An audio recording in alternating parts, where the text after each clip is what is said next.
Part 1. The pain of the futile battle. You have been fighting your thoughts as if they are an enemy, only to discover that your fight is what gives them their power. Today, we lay down our arms. We will show you what to do instead, and it will change everything.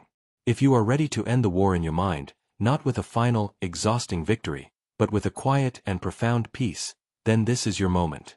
Subscribe to the Hidden Voice, and let us, together, learn the art of the spiritual ceasefire. Let's begin by honoring the utter exhaustion of the inner warrior.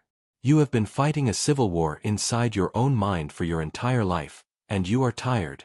You have been a soldier in the trenches of your own consciousness. You have battled the armies of your anxious thoughts. You have fought against the relentless assaults of your inner critic. You have struggled to push back the dark tides of your own sadness and fear. And you have discovered a painful and frustrating truth. This is a war that can never be won. Every victory is temporary. You can win an argument with a negative thought, only to have it return an hour later with reinforcements. You can suppress a feeling of anxiety for a day, only to have it rise up with a vengeance the next. This is a futile battle, because the enemy is a part of you. You are fighting your own reflection in a mirror. And the more you punch, the more you struggle, the more you resist, the more bruised and exhausted you become. The only casualty in this war is your own peace. The only territory that is lost is your own present moment. You have come here today because a deep part of you knows that this strategy is not working. That fighting is not the answer. You are ready to hear a new way. A way that is not about winning the war, but about realizing the war itself is an illusion. Part 2. The radical alternative, permission. The alternative to fighting your thoughts is a single, radical, and profoundly counterintuitive act. It is the act of permission. Now, let's be very clear about what this means, and what it does not mean. Granting permission to a thought or a feeling is not the same as agreeing with it. If a thought arises that says, "You are a failure," giving it permission does not mean you say, "Yes, that is true."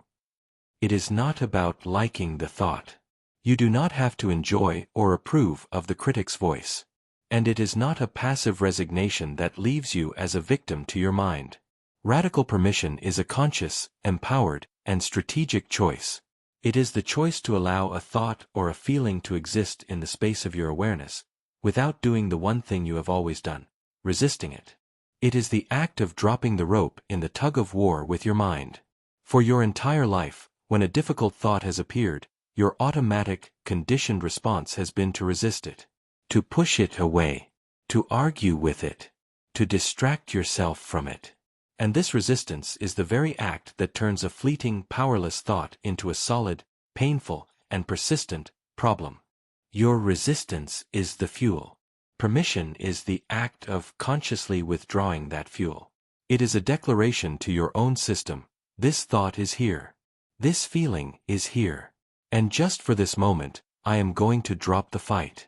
I am going to allow it to be here, without needing it to go away." This is the most courageous and powerful move you can make in your inner world. It is the shift from being a soldier on the battlefield to becoming the vast, open, and peaceful battlefield itself, which can hold any and all conflicts without being disturbed. You have been trying to win the war for years. The path to peace is to realize that you are not one of the soldiers. You are the space in which the war is happening. And that space is already, and always, at peace. Part 3. The somatics of resistance versus permission. This shift from resistance to permission is not just a change in your mental attitude. It is a profound and instantaneous change in your entire physical and energetic reality. You can feel the difference in your body. Let's do that now. I want you to bring to mind a thought that often troubles you. A recurring worry, a familiar self-criticism. And just for a moment, I want you to do what you have always done, resist it. Feel the energy of that resistance. Feel the NO in your body. Notice the immediate contraction in your gut, the tightening of your muscles. Feel the clenching in your jaw, the bracing in your shoulders. Notice your breath becoming shallow, almost held. This is the somatic signature of resistance. It is a state of war. It is painful, it is tense, and it requires a tremendous amount of your life force to maintain. This is the state you have been living in. Now, with a long, slow exhale, let go of the resistance. Let go of the fight. And I want you to try a new experiment. Bring the same thought back to your mind. But this time, instead of resisting it, you are going to meet it with the energy of permission. Imagine your own consciousness is a vast, open, and peaceful sky. And this thought is just a single, dark cloud, floating through. Your job is not to fight the cloud or to push it away. Your job is to simply be the sky. Allow the thought to be there. Allow the uncomfortable feeling in your body to be there.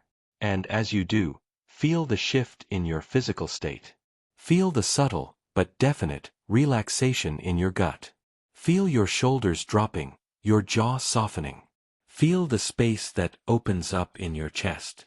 Feel your breath deepening, becoming more full. This is the somatic signature of permission. It is a state of peace. It is spacious, it is calm, and it actually conserves and generates your life force. The thought itself may not have changed.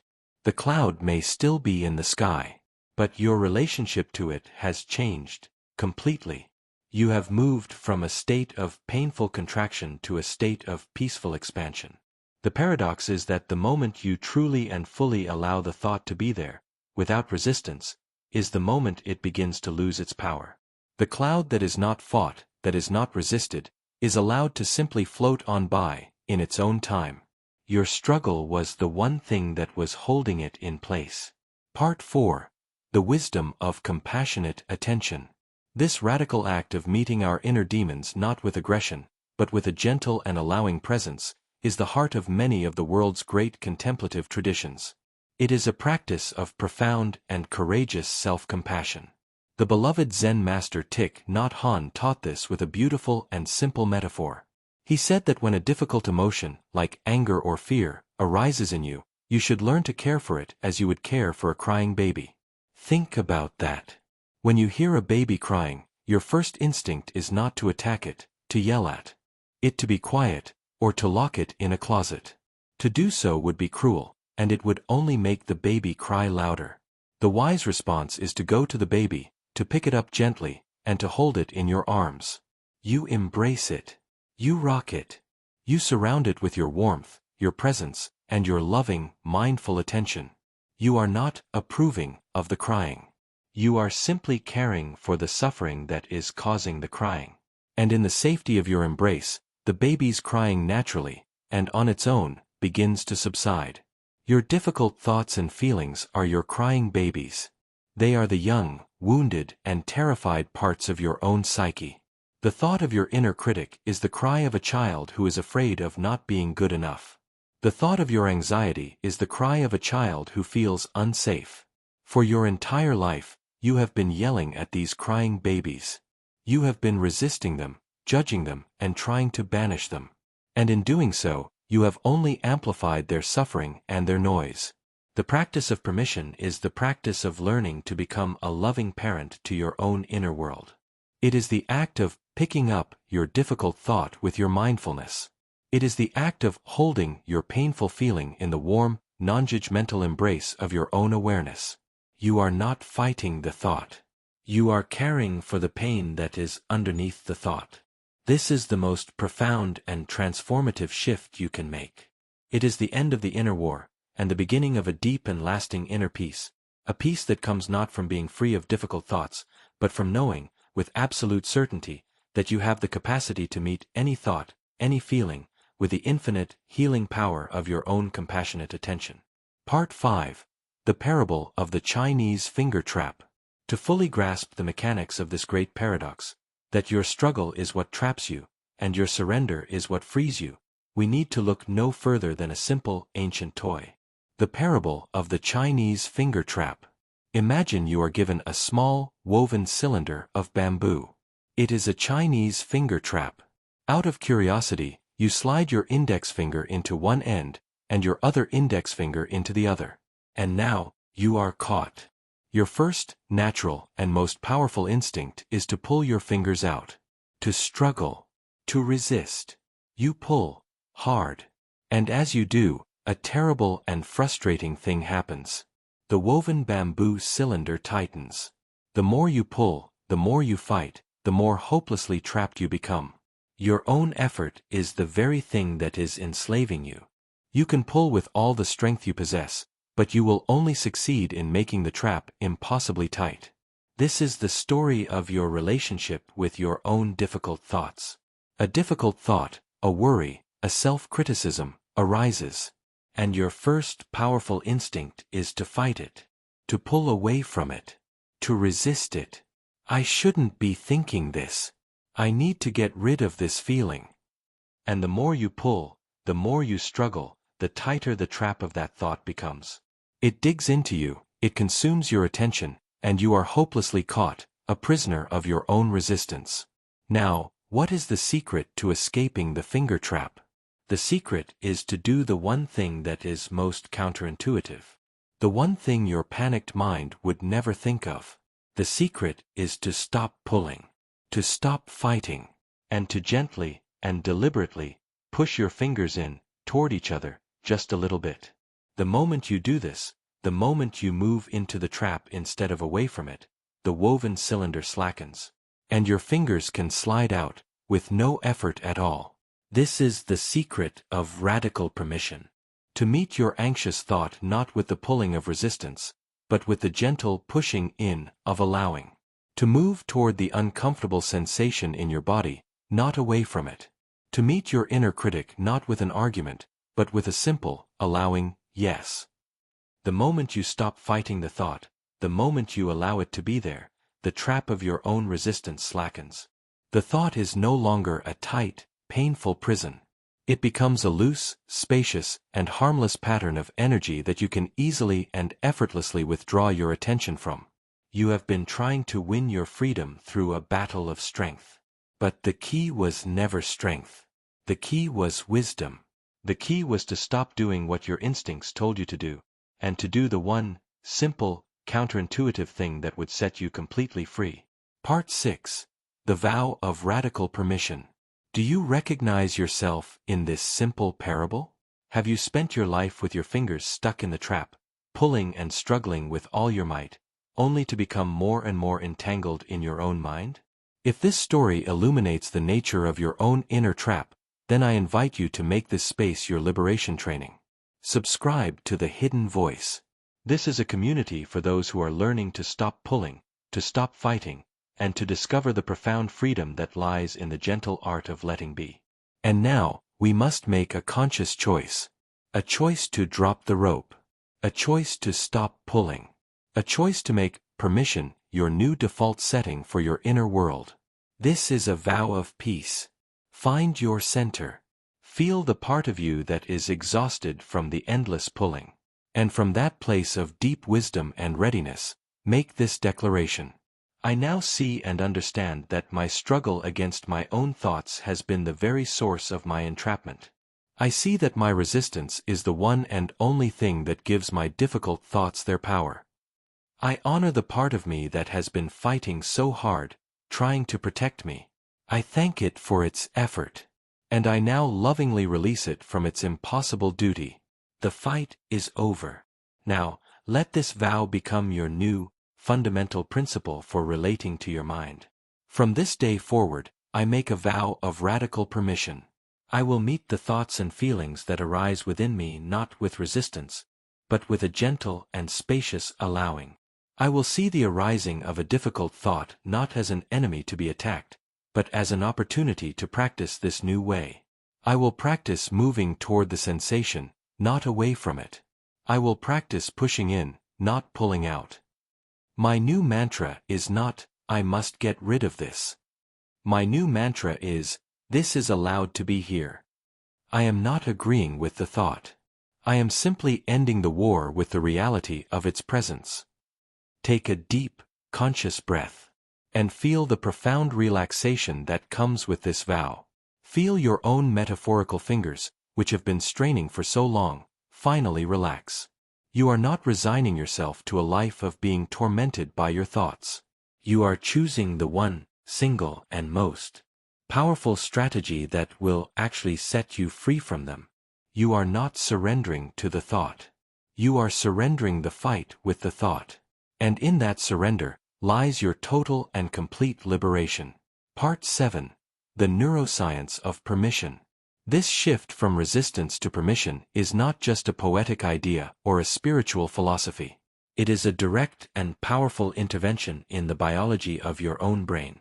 When you choose to stop fighting your thoughts, you are performing a conscious act of neurological regulation. Let's look at the science of what is happening. When a difficult thought arises, and you meet it with your old habit of resistance, I hate this feeling. I need to get rid of it. You are sending a powerful signal to the alarm center of your brain, the amygdala. The amygdala interprets your own resistance as proof that you are in real danger. It thinks, the operator of this brain is panicking, so the threat must be real. And in that instant, it triggers the survival response. It floods your body with cortisol and adrenaline. Your heart rate increases, your muscles contract, and the analytical, problem-solving, and most importantly, conscious part of your brain, the prefrontal cortex, begins to shut down. You are, quite literally, losing your mind. You are in a reactive, automated, fight-or-flight loop. This is the state of being trapped. Now, let's look at what happens when you practice radical permission. The same difficult thought arises. But this time, instead of resisting, you meet it with a new response. You take a breath. You soften your body. And you say to yourself, this is allowed to be here. I am willing to feel this. In that moment, you are sending a completely different signal to your amygdala. You are sending a signal of safety. The amygdala, sensing your calm and conscious presence, does not fire the alarm. It thinks, the operator of this brain is calm. Even though this unpleasant thought is here, they are not reacting as if it's a tiger. So, the threat must not be real. And in that moment of perceived safety, a different part of your brain is activated. Your prefrontal cortex, the seat of your conscious awareness, your wisdom, and your emotional regulation, stays online. From this place of neurological calm, you are not reacting. You are responding. You have access to your own higher intelligence. You can see the thought for what it is, an old, impersonal, and powerless echo, without being hijacked by it. Permission is not a passive act. It is an active neurological intervention. It is the conscious act of down-regulating your own threat response. It is you, the conscious operator, telling the automated security system, thank you, but it's okay. I've got this. Every time you practice this, you are weakening the old, reactive neural pathways of fear and resistance. And you are strengthening the new, conscious neural pathways of presence and peace. You are not just dealing with one thought. You are physically rewiring your brain to be less reactive and more resilient in the future. Part 8. Rituals for the Peaceful Warrior. To make this new, responsive pathway your default setting, you must practice. You must walk this new path again and again, until it becomes a well-worn and familiar trail. These are the daily rituals of the peaceful warrior, the one who wins the war by refusing to fight. The first ritual is the inner yes. This is a simple, one-word meditation to be used the moment a difficult thought or feeling arises. Your old habit was an inner no, a contraction, a resistance. Your new practice is the inner yes. When you feel a wave of anxiety, instead of fighting it, you will whisper to yourself, internally, just one word, yes. When the inner critic starts its attack, you will meet the sensation with a quiet, allowing, yes. When a feeling of sadness surfaces, you will gently acknowledge it, yes. This yes is not an agreement with the story of the thought. It is not saying, yes, it's true that I am a failure. It is a yes to the reality of the present moment. It is saying, yes, it is true that the feeling of anxiety is present in my body right now. Yes, it is true that the thought pattern of the critic is active. It is the ultimate act of ending the war with what is. The moment you can say yes to the reality of the experience, your resistance to it dissolves. And as we have learned, when the resistance dissolves, the trap slackens, and the thought or feeling is allowed to pass through you, without getting stuck. The second ritual is the 3-minute breathing space. This is a slightly more structured practice for when you feel particularly overwhelmed by a thought storm. It is a mini meditation that creates a powerful pattern interrupt. It has 3 simple steps. Minute 1. Acknowledge. You begin by acknowledging what is here. You say to yourself, okay, right now, I am aware of difficult thoughts. I am aware of a painful feeling in my chest. I am just noticing what is present, without needing to change it. Minute 2. Gather. You then gently, but firmly, gather all of your scattered attention and you bring it to a single, neutral anchor point, the physical sensation of your own breath. For 60 seconds, your entire world is just the feeling of the air moving in, and the air moving out. This gathers your energy and interrupts the thought loop. Minute 3. Expand. Now, you will expand your awareness. You will keep a part of your attention on the anchor of your breath, and you will now expand your awareness to include the difficult feeling or thought again. But this time, you are feeling it from a place of being anchored. Imagine your awareness is a vast, open space, and the feeling is just a small cloud, floating in that vast space, while the breath gently flows in the background. You are holding the feeling, instead of the feeling holding you. This simple, 3-minute practice can completely shift you out of a reactive, contracted state and back into a spacious, conscious, and empowered one. The third ritual is the vast sky visualization. This is a practice for your imagination, for those moments when you feel completely consumed by your thoughts. Close your eyes. And in your mind's eye, I want you to visualize your own consciousness as an infinite, vast, and perfectly clear blue sky. It is boundless, it is silent, and it is profoundly peaceful. This is your true nature.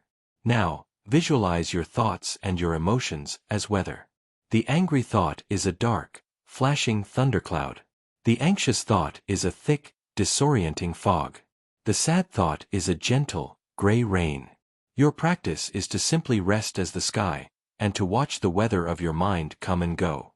You will notice that the sky is not harmed by the storm.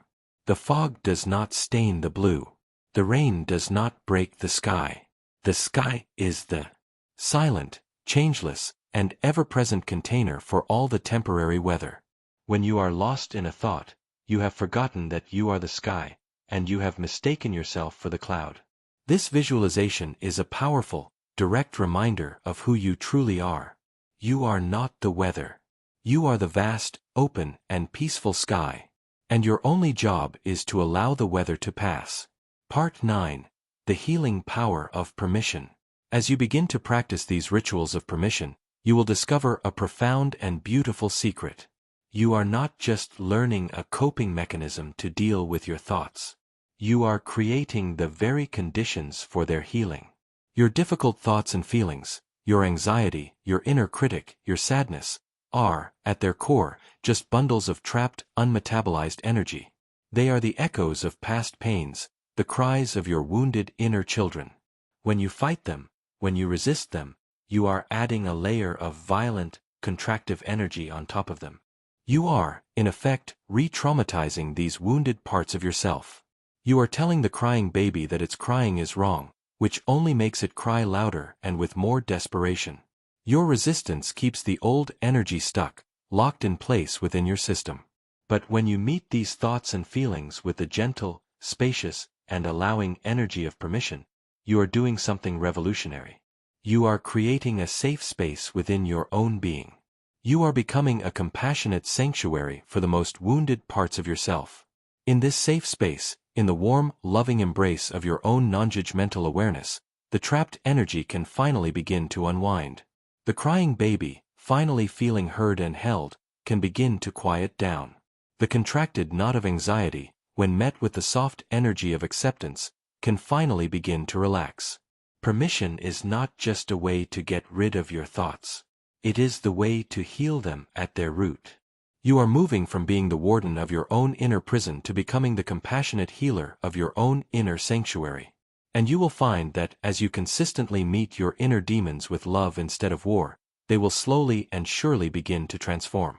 The critic's voice will soften. The anxiety will lose its sharp edge. The sadness will become a source of gentle wisdom.